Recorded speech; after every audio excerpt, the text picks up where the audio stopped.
team. So to discuss all that and much more, I have with me Managing Director and CEO of Mahindra Holiday, Mr. K. Singh. Mr. Singh, good morning. Thank you for joining us. Hope all is well and everything is safe with your family and with your children. Have they come back to India or are they still in US?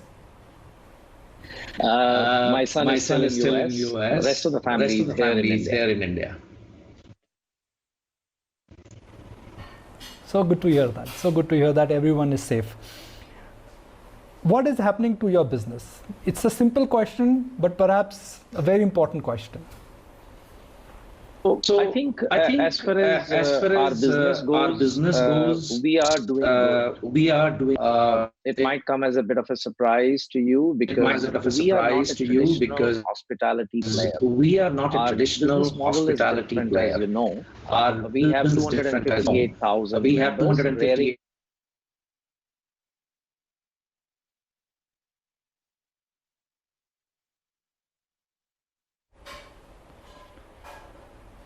Okay, there's a bit of an audio check there. I'm promising you that I'll go back to that important question, but just bear with us. All of us are working from home, so sometimes, these operational issues, they do kick in.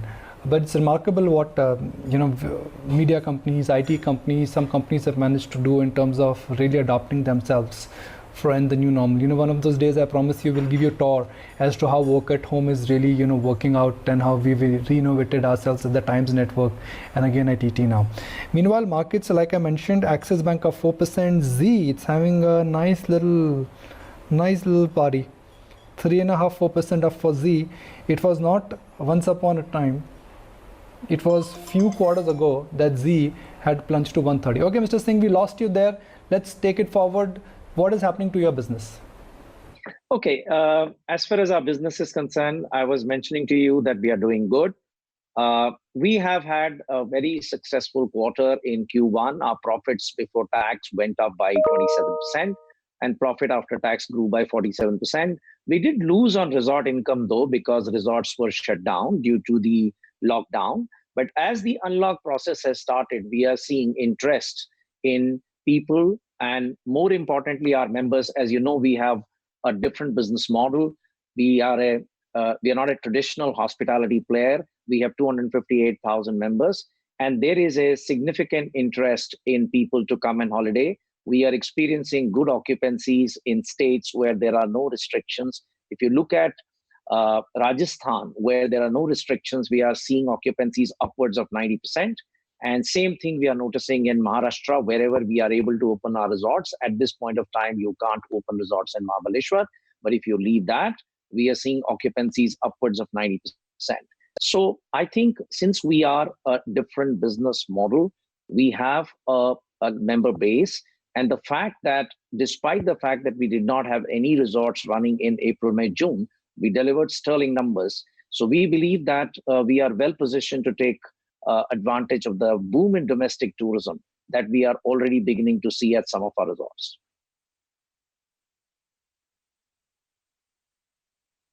It's good to hear. But Kavinder, what's the plan when it comes to your expansion? Because I remember that you recently completed your Goa property. You were looking at adding 50 more rooms at Rastamudi as well. Do you change your expansion plans in any which way because of the pandemic and the likely follow-through impact that it's likely to see? Well, I think this is a great time to really look at accelerating the expansion, because I don't think we should look at the next 6 months or 1 year. We need to look beyond.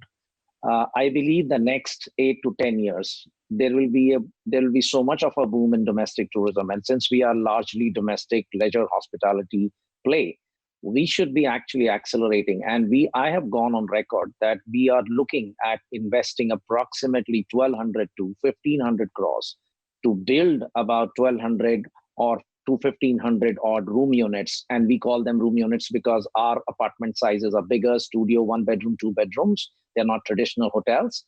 So we are looking at expanding, and we are looking at not only doing greenfield projects, but we are also looking at acquisitions of good quality resorts if we are able to get them at the right price.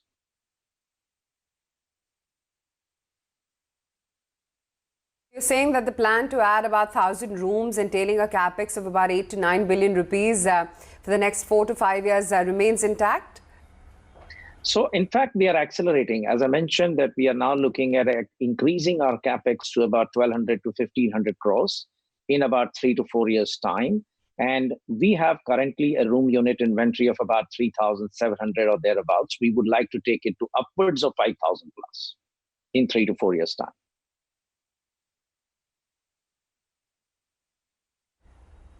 Sure, that's interesting. You also talked about identifying some acquisitions as well. Is there anything that you've zeroed in on, narrowed down, or are already in talks to acquire perhaps? So we are in talks with some players who would be interested to, at this point of time, exit hospitality.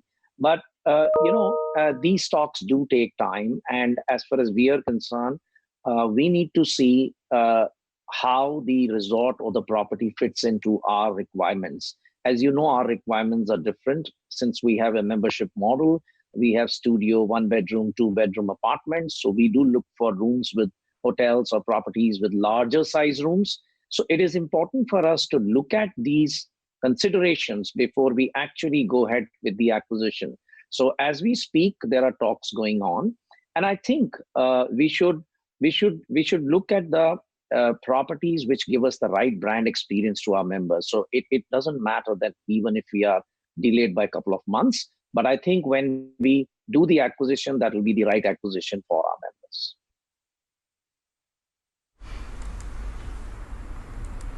Mr. Singh, hi there, good morning. So it's fairly encouraging that even in these stressful times that you have managed to keep the business intact. And of course, that's owing to your unique business model as you described. So let's talk a little bit about the financials in terms of what your outlook is on the vacation ownership, revenues that you see, how you see the overall occupancy shaping up going down the line in the second half, what exactly you're penciling in by way of your overall revenue projections as well. Okay, I think, as you know, that our business model has multiple streams of income. So if I really look at our vacation ownership income, we have about 5,400 crores of deferred revenue. As you know, when we take in a new member, we are only recognizing 4% of the income upfront, and 96% of the income gets moved to the deferred revenue balance, and that accrues over a period of time, though we recognize costs upfront. And as a result of which, you saw there was a change when we moved into the new accounting standard 115, our revenues came down. But over a period of time, over the last 2 years, we are back on track, both in terms of the profits as well as revenue growth. So the vacation ownership income, we are very confident of maintaining the same trajectory that we have currently, which is about 8 to 10% income growth. If you really look at our annual fee income, which is a function of the member base that we have, that also has been growing approximately at about 8 to 10%. So we do expect that growth to continue. The third income, which is the resort income, that is where the variable is, because as we speak, the resorts are opening up, and we have opened approximately 27 resorts now. And we are intending to open more resorts as and when the travel restrictions get eased off. And as I mentioned earlier, wherever the travel restrictions are not there or lesser, we have seen very huge occupancies. So resort income will grow month on month as I see it going forward. And as we kick into these festive season, which will happen from October, November, December, which is a seasonal quarter for us, we do see even resort incomes going up. The other parts of the income, which is a bit of a financing income when members take in the membership fee, there is a built-in interest. That part will continue as usual. So I do see us being able to maintain our track record even in this year, both in terms of revenue as well as profits, if I were to compare it against the last year.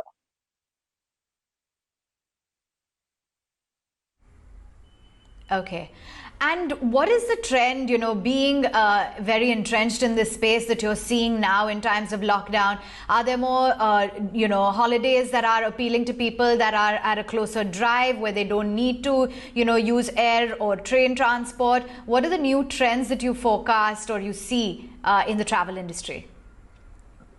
So I think the trends that we are observing, and let me start from the fact that the fundamental concern that we are hearing from people, and that's something that we took care of very early on. And it's a slightly broader perspective to the question that you've asked. I think the number one concern for people is safety and hygiene. And let me share with you that we have launched a program called Travel with Confidence. And I believe this is a program that we must launch even at a country level. Because when people are looking to travel, their fundamental needs are, am I going to travel safe? And wherever I'm going to stay, am I safe?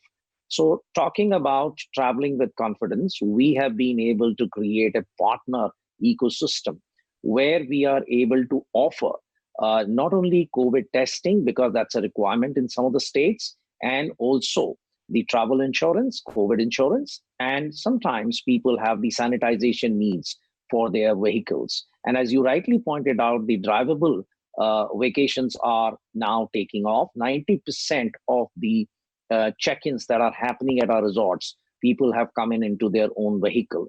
So once they enter the resort, how do you give them that they are in a safe atmosphere? So what we have done is we have done three things under our Safe Stay program, which is a part of Travel with Confidence campaign. We have tied up with the number one hospital services provider, facility services provider, to learn the best in the disinfection protocols, which are so important in these times. And followed by that, we have also tied up with Bureau Veritas, which is again a certification services provider, and they have COVID safe protocols. And all our resorts, 27 of them which have been opened, are platinum category certified as COVID safe resorts. And then we have also said that as members check in, there is a need to look at contactless services. Can we provide contactless check-ins and entire services with the minimal contact, or actually zero contact, zero touch? And then even at the checkout, obviously there is no contact. So the whole idea here is that you build an ecosystem where people can travel with confidence. So as I see going forward, the travel will again come back. There will be drivable destinations, of course, drivable resorts that will see higher momentum. And you know that 80% of our resorts are drivable. So therefore, we do see an uptick in occupancies, as I mentioned earlier. But coming back to the aviation sector, in my view, I think there is a lot that the aviation sector is also doing to give confidence to people to travel. And my understanding is that as the confidence increases, people would also undertake air travel for leisure purposes, at least within India, or short-haul flights.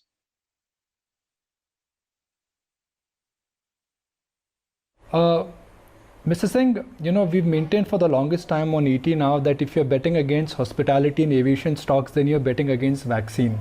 What may look like a tall order right now, I think will one day happen. And if you buy right now some good quality aviation and hospitality stocks, you're getting gold at the price of silver, because stock market is the only market where sometimes gold trades at the price of silver, but gold also trades at the price of diamond in a bull market. But my question is not about your stock price. My question is that let's understand the shareholder concerns. The shareholders or minority shareholders who have a view on Mahindra Holidays, they have the following view, that 2019 was a bad year, 2020 will be a terrible year. So 2 years of combined bad growth is going to push back a lot of return ratios and lot of future growth plans for Mahindra Holiday.